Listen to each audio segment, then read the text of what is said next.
Muy bien. Bueno, buen día. En nombre del Padre, del Hijo y del Espíritu Santo. Amén. Llegamos hoy a la quinta clase de este curso, que es el medio del curso, la mitad del curso, y es el centro del curso de alguna manera, porque esta clase es la clase en la que convergen todas las anteriores y de las que dimanan las que siguen, así que está en la mitad y es el centro también conceptualmente. Siendo esto así, esta clase de alguna manera va a ser más liviana, sobre todo para ustedes, que las otras, porque acá vamos a retomar lo que hemos dicho hasta aquí, ¿no? Si lo que hemos dicho hasta aquí de alguna manera ha sido claro, y en la medida en que haya sido claro va a permitir entender lo que vamos a decir hoy.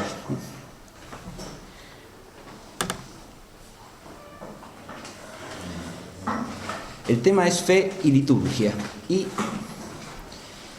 antes de empezar con el desarrollo de 5 puntos de reflexión, que es lo que voy a proponer en la clase de hoy, podríamos hacer una breve introducción deteniéndonos simplemente en el término liturgia. ¿Qué relación se puede establecer entre fe y liturgia? Hay un libro llamado El sentido teológico de la liturgia de Cipriano Bagaglini, un monje benedictino, un gran liturgista de mediados del siglo XX,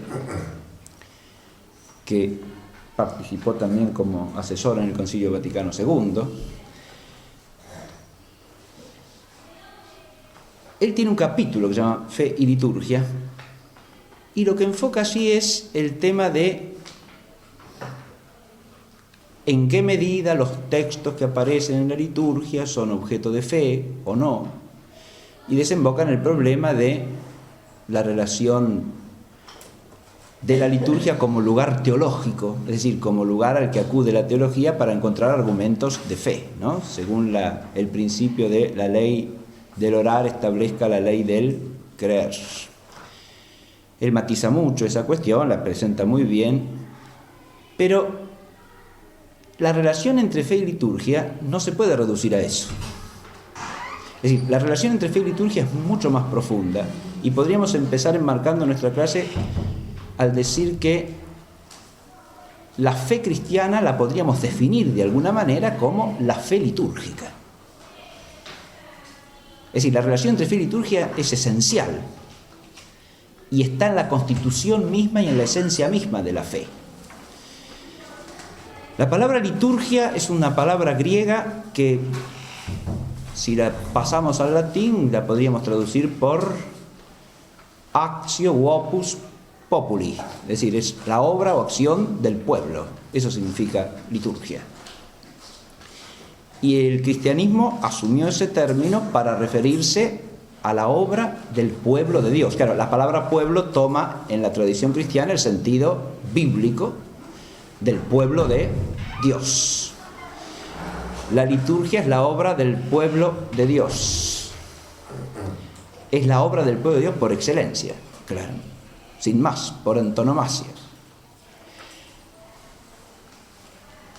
Si es obra del pueblo de Dios, es también obra de Dios. La tradición cristiana posterior, como lo refleja, por ejemplo, ya en los primeros siglos, posterior a los inicios cristianos, como lo refleja la regla de San Benito, llama Opus Dei principalmente a la celebración de la liturgia de las horas. Es el Opus Dei, sin más.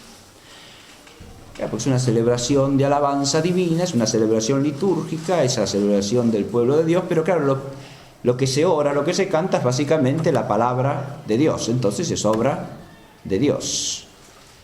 Pero es obra de Dios también porque el sujeto de esa acción es el pueblo de Dios, que está unido a su Señor como su cabeza, según hemos explicado en clases anteriores. De manera tal que la expresión obra del pueblo de Dios y obra de Dios se podrían tomar como dos manifestaciones de lo mismo. La liturgia es obra divina y es obra del pueblo de Dios de una manera inseparable, porque es obra que Dios hace a través de su pueblo y en su pueblo, como sujeto propio. Si entendemos esto, para empezar, advertimos que la relación entre fe y liturgia abarca mucho más que esa cuestión de si en los textos de la liturgia encontramos cosas que son de fe o no. El primer punto que he puesto aquí es la liturgia constitutiva de la fe subjetiva. Y este me parece el primer punto fundamental desde la perspectiva teológica para empezar a ver con profundidad la relación entre fe y liturgia. La fe subjetiva, de la que hablamos en la clase pasada, se constituye a partir de una acción litúrgica. Si nosotros vamos al ritual del bautismo, al comienzo del ritual del bautismo, se les interroga a los padres qué es lo que van a pedir, qué vienen a pedir. Y el ritual pone como respuesta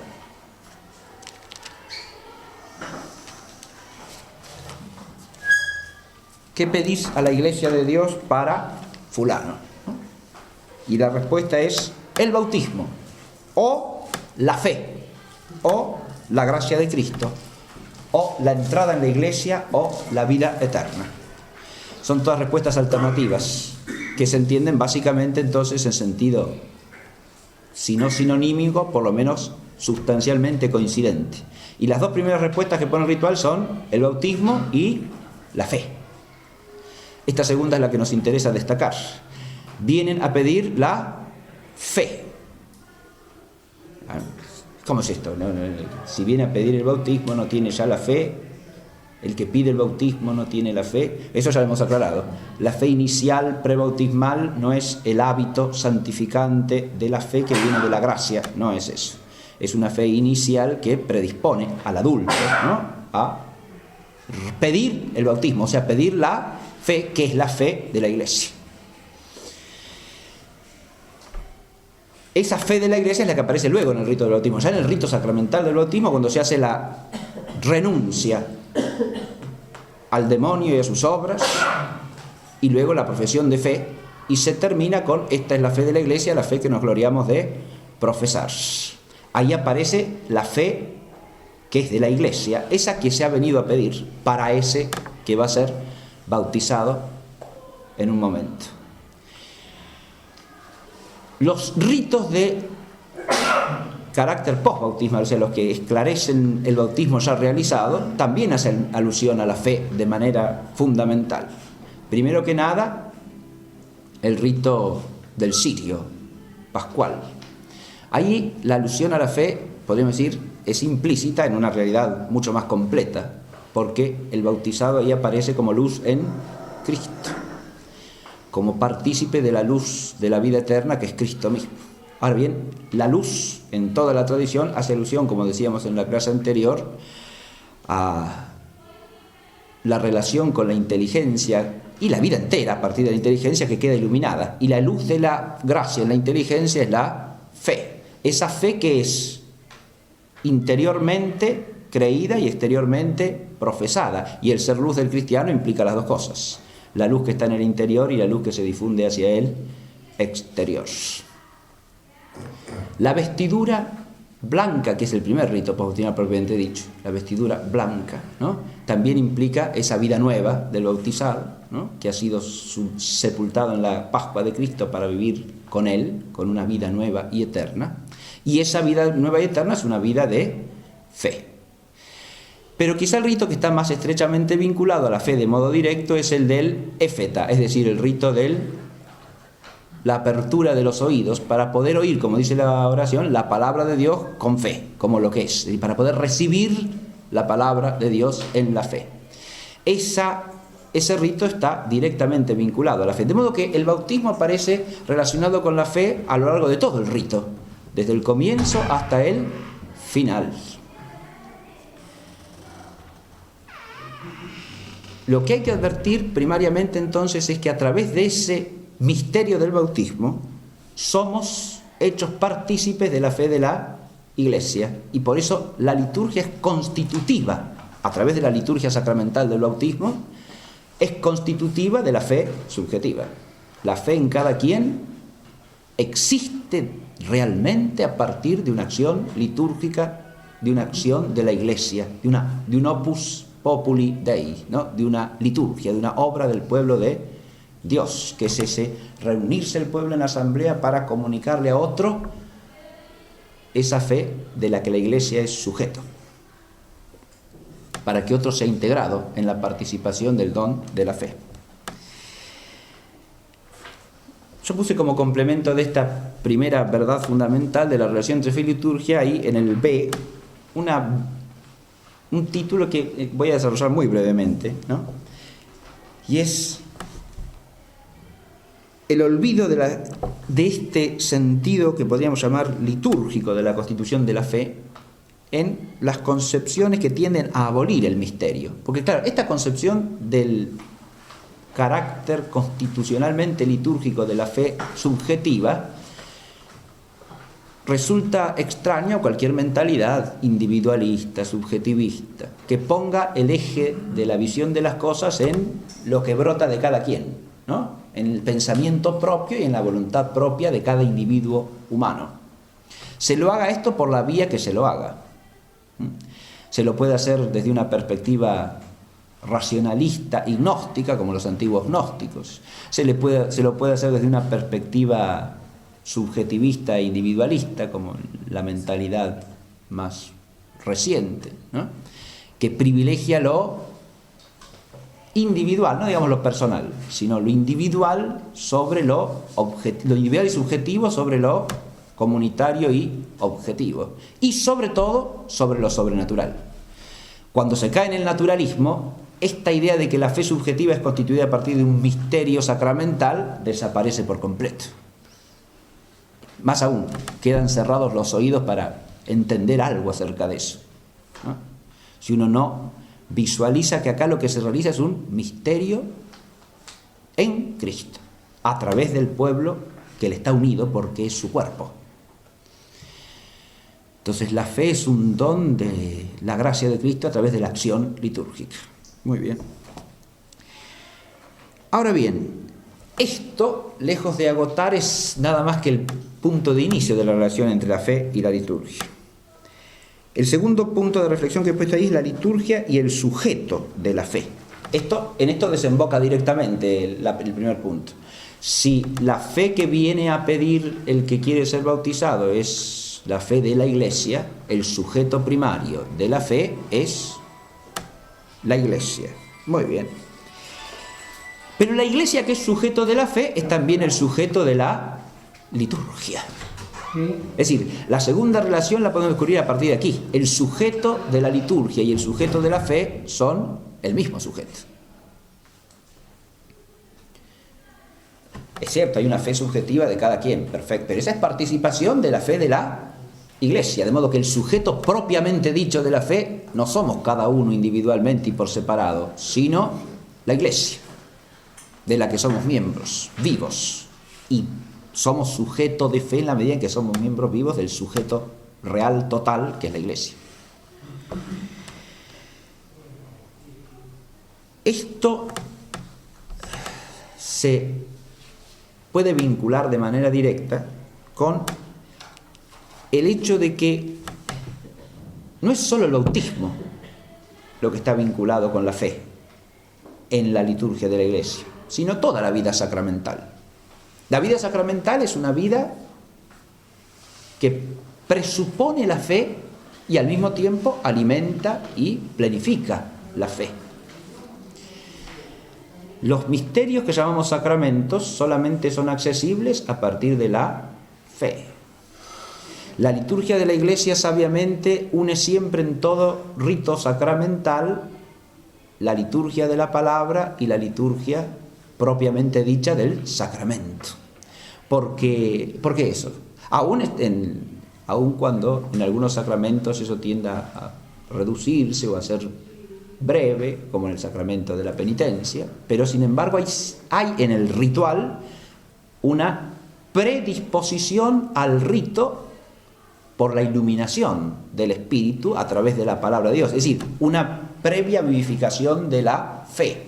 La liturgia de la palabra nos abre por la fe a la participación en el misterio ritual del sacramento. Y ese sacramento nos comunica siempre la gracia de Cristo y por lo tanto vivifica en nosotros los dones de la gracia y entre ellos la fe. Por eso dije que la vida sacramental presupone la fe y alimenta la fe, perfecciona la fe. Al presuponerla, además la actualiza, porque al participar en la acción sacramental se actualiza esa fe. Es decir, la fe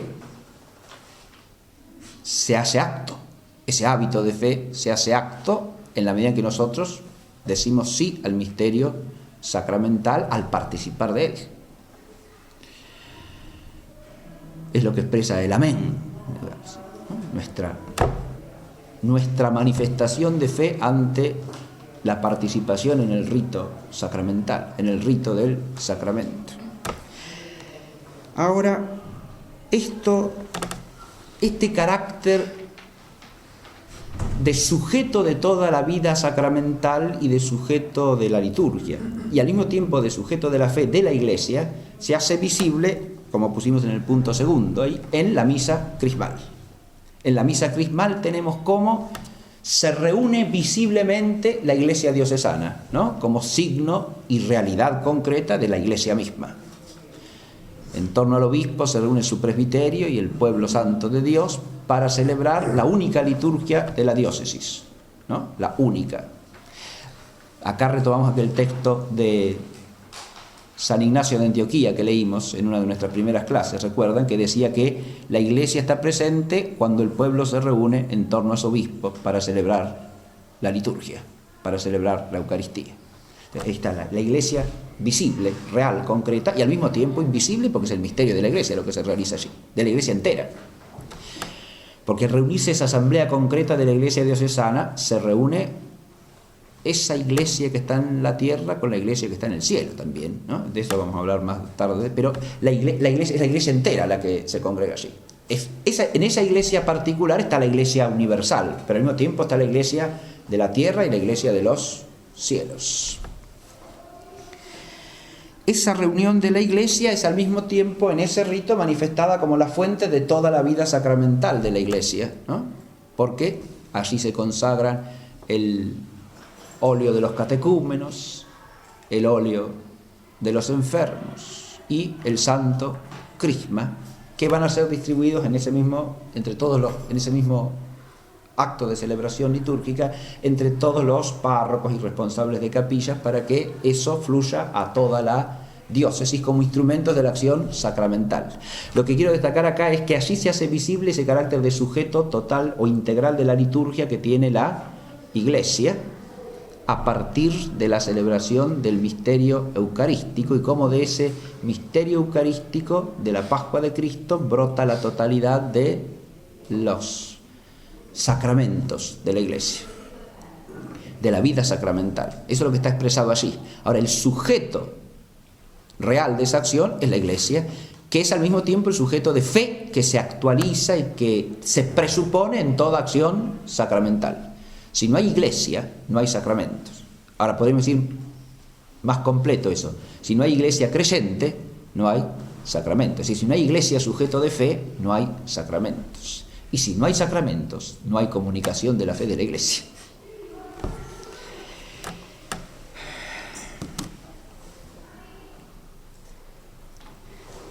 Una sola cosa más digo, esa misa se llama crismal porque allí se consagra el santo crisma. Ese santo crisma está asociado a los sacramentos que imprimen carácter. Y recordemos que yo traté de presentar la idea de que el carácter es de alguna manera lo que nos pone en relación propia con el Espíritu Santo, ¿no?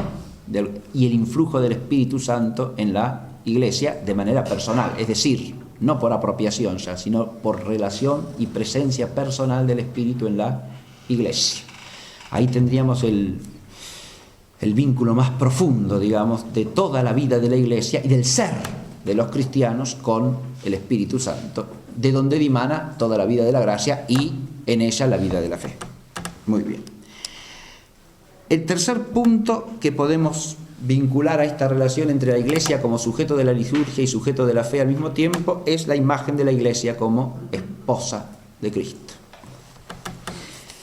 Y a este respecto yo los remito al texto La liturgia como diálogo de Monseñor Ruta, donde está desarrollada precisamente esta idea de que si nosotros partimos de la imagen bíblica de la Iglesia como esposa de Cristo, cuya inteligencia nos remite a su vez a la totalidad del uso de esta imagen del desposorio entre Dios y su pueblo a lo largo del Antiguo Testamento, y cómo ese desposorio se va desarrollando en el Antiguo Testamento hasta desembocar en la idea de que Dios envía su sabiduría y que el desposorio será entre la sabiduría de Dios y el pueblo de Dios, o sea, a través de la sabiduría de Dios, ¿no? Y eso es lo que va a desembocar finalmente la perspectiva neotestamentaria a través de la asunción de la sabiduría divina como nombre del Hijo unigénito enviado por el Padre, de manera tal que Jesucristo es ahora el esposo del pueblo de Dios, de la alianza nueva y eterna. Esa es la perspectiva de la imagen, digamos, del desposorio. Pero esa imagen implica, como explica Monseñor Ruta en este texto, la unión más íntima y más profunda entre Dios y su pueblo, y al mismo tiempo una relación que es estrictamente personal, que es, según la imagen, entre personas. Esto implica pensar de alguna manera en la Iglesia como una persona, claro, no como una persona en sentido propio, porque es un conjunto de personas, claro. Pero la Iglesia, al ser vista como esposa de Cristo, tiene cierta personalidad. Una personalidad que involucra a todas nuestras personas, una personalidad comunitaria, colectiva, si se quiere, ¿no? Que se realiza a través de nuestro ser personal, del de cada uno de los miembros. Esta imagen lleva a la visión de la liturgia como diálogo entre el esposo y la esposa, como diálogo en el sentido de comunicación mutua de lo más profundo del ser personal y de lo más pleno de la propia vida, ¿no? En ese diálogo hay un intercambio constante entre el esposo y la esposa. A través de la liturgia, Cristo le entrega a todos los miembros de su Iglesia su palabra y su gracia. Pero esto supone en todos los miembros la participación en ese diálogo, ¿no? La apertura a esos dones y la respuesta activa a esos dones, en una relación que es personal, pero que implica la personalidad de la Iglesia entera. Y a cada uno de nosotros como miembro, es decir, cada uno cumpliendo el oficio y la parte que le toca y que le corresponde, según su vocación y según sus dones específicos. De manera tal que y eso a su vez es eso que abarca la vida entera, esto que acabo de decir, se actualiza y se representa en la liturgia, y en la liturgia se realiza como en fuente. Hacer cada quien lo que le corresponde como miembro de un todo.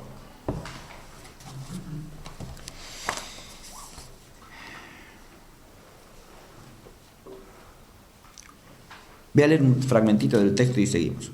Una relación de esposos es una relación de personas que se entregan totalmente para fundirse en una unidad que no los confunde, sino que los mantiene distintos. Para ser de veras, auténticamente, la relación esponsalicia necesita ser un diálogo vivo en el que los dialogantes se comunican con todo su ser. Gestos, palabras y silencios tienden siempre, a menos de pervertirse en formas sin contenido, a establecer y ahondar la comunión existencial. Y porque ésta supone una develación del núcleo último de la persona, requiere la intimidad que la torna casta. De otro modo, hay una impudorosa mostración que hiere, la más de las veces inconscientemente, la dignidad esencial, sin la que es imposible el amor. Cristo y la Iglesia, esposo y esposa, viven en esa dialogante relación, sin la que es irrealizable la unión esponsalicia. Pero en la celebración litúrgica, este diálogo no solo adquiere una densidad inigualable, sino que de parte de la Iglesia esposa hay una particular sensibilidad para reconocerse y manifestarse como tal.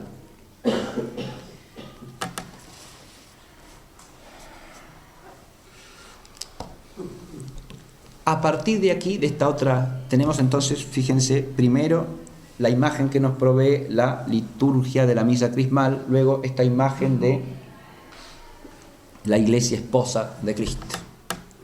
A partir de aquí nos encontramos con que la liturgia, cuyo sujeto es la iglesia, es un diálogo entre los miembros de la iglesia y Cristo, que es su cabeza. Es un diálogo como mutuo intercambio en el logos y a través de él. Acá podríamos tomar la palabra misma, diálogo, y entender que el logos que se nos da en ese diálogo es el logos eterno, que se ha hecho hombre, ¿no? Y se nos da en la palabra y se nos da como la palabra sustancial que es él, porque se nos da últimamente él mismo. Acá, para entender hasta el fondo esto, hay que retomar ese texto del la Sacrosanctum Concilium, al que debe volver siempre la iglesia como esposa todos los días, diría yo, para poder ubicarse a sí misma, ¿no? Y me refiero a este enunciado, que la liturgia es la fuente y la cumbre de la vida entera de la iglesia. La fuente y la cumbre. De modo que ese diálogo que se realiza en la liturgia es de donde brota toda la vida de la iglesia y a donde toda la vida de la iglesia se dirige como a término final, como a su culminación. Si entendemos esto, cuando decimos que la liturgia tiene por sujeto a la iglesia, bueno, sí, pero la iglesia hace muchas otras cosas, está llamada a hacer otras cosas, pero toda otra cosa que haga brota de la liturgia, y si está hecha en la iglesia y según el espíritu que vivifica la iglesia, se orienta a la liturgia. Porque en la acción litúrgica es que se produce la comunión radical, es decir, la comunión que es raíz de la vivificación de la iglesia. La comunión entre el esposo y la esposa en su raíz. Porque es allí donde Cristo nos comunica el principio de la vida divina. Es en la liturgia que Cristo se comunica primariamente con su iglesia. De modo que en la liturgia se realiza, como dice también la Sacrosanctum Concilium, el culto perfecto de la iglesia al Señor y la obra santificadora de Dios sobre su iglesia. Que es, Bagaglini eso lo desarrolla ampliamente también en este libro que mencioné de entrada, El sentido teológico de la liturgia, la doble finalidad fundamental de la liturgia, ¿no? Ascendente y descendente. Pero que surge del ritmo descendente-ascendente, porque esa liturgia ha sido establecida en la tierra por el mismo Verbo encarnado. Es decir, es una liturgia que nos ha dado Dios, no es un culto inventado por el hombre, sino que es una liturgia divina instituida en el tiempo. La liturgia es la que viene a nosotros. Es obra del pueblo de Dios, claro, pero no es obra del pueblo de Dios porque el pueblo de Dios la invente. Es obra del pueblo de Dios porque el pueblo de Dios ha sido llamado a participar de una obra que introduce Cristo en el tiempo, la liturgia, y de ahí la centralidad de los signos sacramentales en la liturgia, pues son signos instituidos por el mismo Señor para su iglesia, y a su vez la centralidad del signo por excelencia que es la Eucaristía, porque de esa liturgia que es fuente y cumbre de la vida entera de la iglesia, la Eucaristía es el centro. De nuevo la Sacrosanctum Concilium, ¿no? El sujeto de la fe es la iglesia litúrgica, la iglesia litúrgica. Ahora, esa es la conclusión final, ¿no? La iglesia es el sujeto de la liturgia y es el sujeto de la fe. Pero ahora decimos, el sujeto de la fe es la iglesia litúrgica. Es la iglesia que celebra la plenitud de la liturgia. Hay una asociación esencial entre la plenitud de la liturgia y la fe ortodoxa. La ortodoxia plena de la fe no existe donde no hay vida litúrgica plena. La iglesia que es sujeto de la fe, de esa fe que está expresada en el credo de manera objetiva, ¿no? La iglesia que es sujeto de la fe plena es la iglesia plenamente litúrgica. En la medida en que la vida litúrgica de la Iglesia se restringiese, la fe misma quedaría mutilada, más o menos gravemente. Donde no hay liturgicidad plena, no puede haber fe plena. Adviértese, acá se ve la hondura del vínculo esencial entre liturgia y fe. No se trata solamente de los textos de la liturgia que pueden ser tomados como lugares de fe, no. Es una